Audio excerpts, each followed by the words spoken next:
Then I come back and I set the American record in the 200. I came out of the turn and I'm running in the lead and I raised my hands about 15 meters before because I couldn't believe it. I'm like, this is so easy.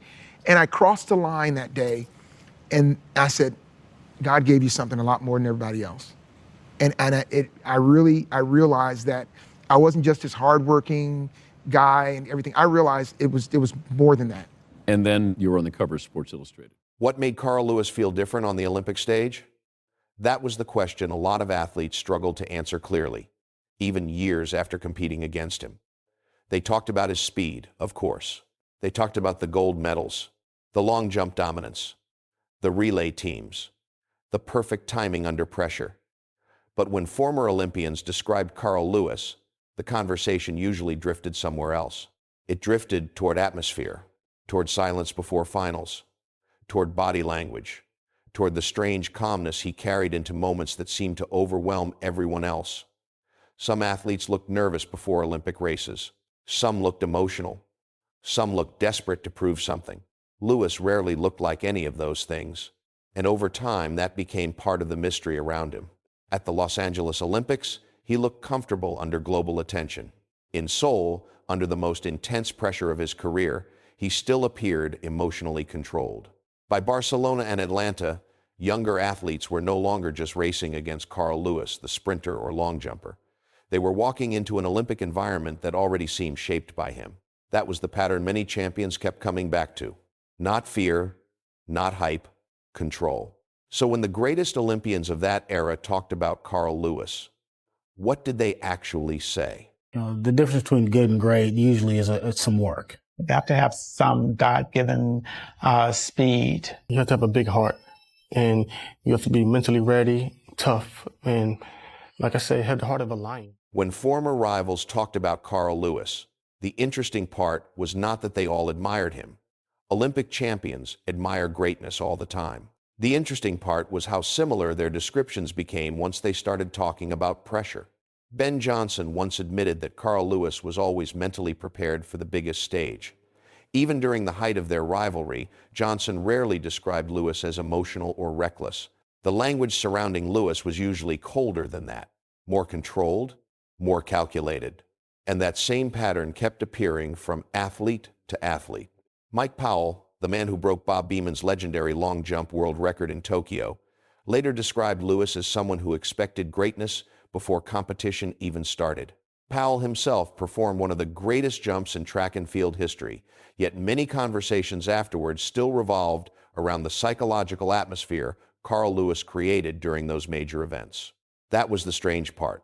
Athletes were not only reacting to results, they were reacting to presence. Linford Christie once said that Lewis carried himself like he belonged on the Olympic stage before the race even began. Not loudly, not theatrically, just naturally.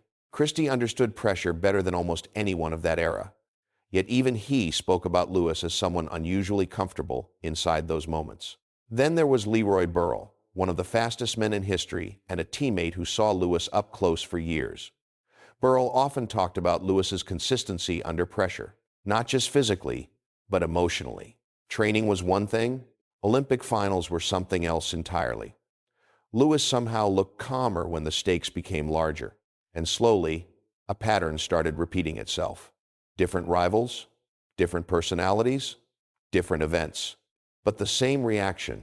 Carl Lewis never seemed overwhelmed by the Olympic stage. The Olympic stage seemed to slow down around him. That really deviated from the pomp and circumstance that people think go hand in hand with being a sprinter. And he knew where he wanted to go, and he went there and didn't let anything major come in between him and his goals. What stood out about Carl Lewis was never raw emotion. In fact, many opponents remembered the exact opposite. They remembered how little emotion he seemed to waste during Olympic competition. That became especially noticeable in the long jump. Most athletes showed tension before major attempts. They adjusted constantly. They reacted to fouls. They chased momentum emotionally. Lewis often looked detached from all of it. He would walk down the runway with the same rhythm, the same posture, the same expression, regardless of whether the stadium was exploding around him or sitting in complete silence. Mike Powell experienced that atmosphere firsthand during the early 1990s, especially around the Tokyo World Championships and the Olympic battles that followed. Powell later explained that Carl expected to perform at the highest level every time the lights became brightest. And for opponents, that confidence created pressure before competition even fully developed. Because Lewis rarely looked reactive. That mattered more than people realized. At the 1984 Olympics in Los Angeles, he carried enormous expectations. The comparisons to Jesse Owens were already everywhere. The media attention was relentless, yet Lewis competed as if the scale of the moment barely affected him at all. Then came Seoul in 1988. The pressure surrounding sprinting had become enormous by that point. Rivalries were personal. National expectations were brutal. Every movement inside the stadium felt magnified. But even there, Lewis still projected control more than urgency. That was the detail many athletes remembered later. Not celebration, not speeches, control. Even in Barcelona and Atlanta, when age should have shifted the psychological balance toward younger sprinters and jumpers, Lewis still seemed emotionally organized in ways many opponents struggled to match. The Olympic stage never appeared too large for him. If anything, it looked like the place where he became even calmer. Eventually, that calmness became part of the pressure itself. Opponents were not only competing against Carl Lewis physically, they were competing against the feeling that he already understood the moment better than everyone else. I asked Carl Lewis when we were representing him, how is it that you speed up more than everyone else at the end? You would see him, he gets to about 60, and he would pull away and set the world record. He said, oh, it's not a speed burst. He slows down the least. No human being can speed up after 60 meters. They just slow down. Same thing in life. I have more energy than most 55-year-olds because I have less interfering with my energy. We all have the same energy source. I just have figured out what I'm doing to interfere with it. They get the stick even. Maurice Green and Carl Lewis at the same time. Who wins that? Maurice, my GOAT, boy. He got it. I'll say Mo on that one. Mo is not the kind of athlete who will run people down, but if you get the stick at the same time or he's in front of you, it's a different Mo. For many athletes, the realization did not happen during the race itself. It happened beforehand. Inside the call room, during warm-ups, in the silence before introductions. That was where Carl Lewis started affecting people psychologically. Linford Christie once described Lewis as someone who looked completely at ease under Olympic pressure. Christie understood what global expectation felt like better than almost anyone. He carried the hopes of Britain for years. Yet even he noticed something unusual about the way Lewis handled the atmosphere around major championships. There was no visible panic, no emotional leakage, no sense that the moment was becoming too large. And opponents paid attention to those details immediately. Ben Johnson experienced that environment during one of the most scrutinized rivalries in Olympic history. Seoul in 1988 eventually became remembered for scandal and controversy.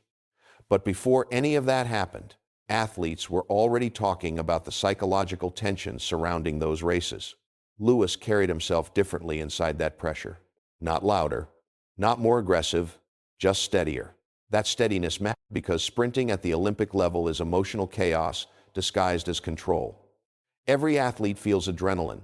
Every athlete feels tension. The difference is whether people around you can see it. With Lewis, many rivals said they could not. That uncertainty became exhausting for opponents. Mike Powell also talked about Lewis as someone who expected to rise in the biggest moments. Powell himself was fearless competitively. Yet even he acknowledged that Lewis approached championship settings with unusual confidence. Not emotional confidence. Structured confidence, and that distinction mattered. There were athletes who looked motivated before Olympic finals. Carl Lewis often looked comfortable, as if the environment that overwhelmed other people was somehow the environment where he functioned best. That was the moment many opponents realized they were competing against more than talent. They were competing against composure under pressure. And to me, Carl, his sophomore year, Carl started running very fast. From that point on, Carl was moving. So, I found myself chasing the guy who I thought was a long jumper. Running against Carl, one knew that, they had to be ready to go. Publicly, Carl Lewis often looked elegant, polished, and almost effortless. He smiled easily in interviews. He understood cameras. He understood presentation. To many viewers watching from home, he appeared graceful in a way Olympic superstars rarely did during that era. But opponents often describe something colder underneath that image. Not hostile, not emotional, just difficult to read. That contrast became one of the most fascinating parts of Carl Lewis's Olympic presence. The public version looked relaxed and charismatic. The competitive version looked emotionally sealed off from almost everything happening around him. And athletes noticed that quickly. Leroy Burrell once talked about how demanding elite sprinting became mentally around Lewis because standards inside American track and field kept rising higher every year. Lewis was not simply winning races. He was creating expectations that other athletes had to live inside. That pressure changed relationships. It changed how athletes viewed confidence itself, because Lewis rarely revealed doubt publicly. Even when media pressure became overwhelming, even when comparisons to Jesse Owens followed him constantly, Lewis continued projecting certainty. For some rivals, that certainty felt impressive. For others, it felt psychologically draining. Linford Christie once explained that Lewis carried himself like someone who expected to own the stage. Again, not emotionally, not dramatically, just naturally. That was what many opponents struggled with most. There was no visible search for confidence. Lewis behaved as though confidence had already been settled long before the competition started. And the more former athletes talked about him years later, the clearer the divide became. The public saw style, grace, and Olympic glamour. Opponents saw calculation, discipline, emotional control. That was why Carl Lewis created such a strange psychological effect during his era. He rarely intimidated people through aggression or speeches. He intimidated them through certainty. He looked like someone who had already accepted the pressure while everyone else was still trying to survive it. That has gone to his head. I think he is still the same old Carl that he was when he was still at home. But he has come a long ways in terms of his athletic skills in track and field. By the time the 1990s arrived, Carl Lewis had already changed the way many Olympians thought about greatness. Before Lewis, dominance was often discussed through victories alone. After Lewis, athletes started talking more openly about composure, longevity, and emotional control under pressure. Because his career stretched across multiple Olympic eras, Los Angeles, Seoul, Barcelona, Atlanta, different generations arrived, different rivals emerged. Yet the atmosphere surrounding Lewis remained strangely consistent. He still looked calm in moments where younger athletes often looked overwhelmed by expectation. That became part of his impact on Olympic culture itself. Athletes began understanding that Olympic pressure was not simply physical. The real challenge was maintaining emotional clarity while the entire world watched. Lewis made that look normal, even though many rivals admitted later that it absolutely was not. And that influence carried forward into future generations. When people later discussed Olympic aura around figures like Usain Bolt, part of the conversation always circled back to athletes who could psychologically control the biggest stage. Lewis helped define what that looked like in the modern Olympic era. Not panic, not emotional chaos, control. By the end of his career, many athletes were no longer chasing only Carl Lewis, the competitor.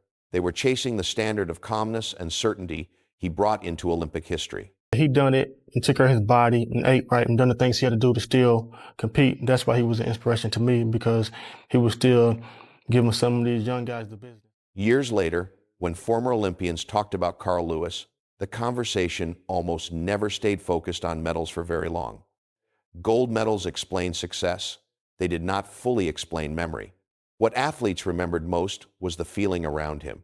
The silence before finals, the atmosphere inside Olympic stadiums, the strange calmness he carried into moments that seemed to overwhelm almost everyone else standing nearby.